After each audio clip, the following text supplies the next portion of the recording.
नमस्कार. दिनांक 19 जून.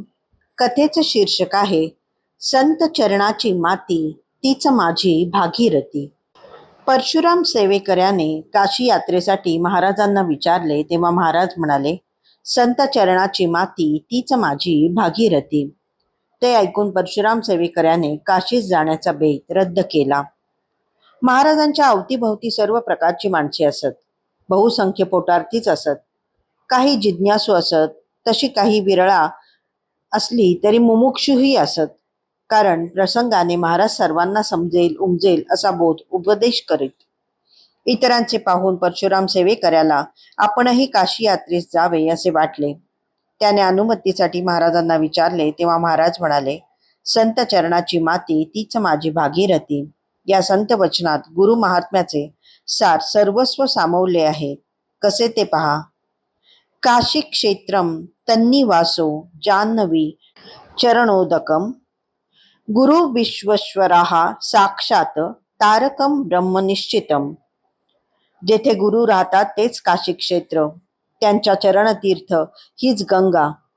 गुरु हे साक्षात काशी विश्वेश्वर असून तेच निश्चयात्मक तारक ब्रह्म होय.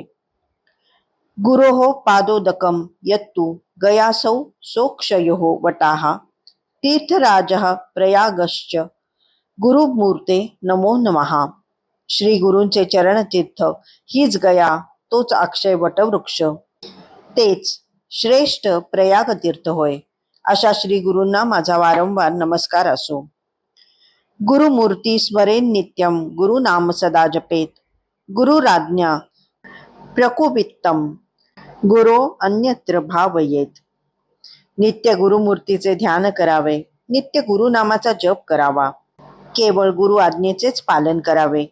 गुरुखेरीज अन्यत्र कोठेही श्रद्धाभाव ठेवू नये. तदेजति तन्नेजति दूरे तस्य विपके तदंतरस्य सर्वस्य तदु सर्वस्य बाह्यतः. गुरुतत्व चल आहे तसे अचलही आहे. ते सर्वदूर पसरले आहे तसे जवळही आहे. ते सर्वांच्या अंतरंगात आहे तसे सर्वांना बाहेरूनही लपेटून आहे. सबाह्य अभ्यंतरी तू एक दत्त, अशी आपण श्री गुरु दत्तात्रेयांची आरती म्हणतो. त्याचाही अर्थ असाच नाही का? मग असा गुरु मिळाला असताना कोणी उगाचच गाव गन्ना हिंडत का फिरावे? परशुराम सेवेकऱ्यास महाराजांनी जे सांगितले त्याचा अभिप्राय हाच आहे. धन्यवाद.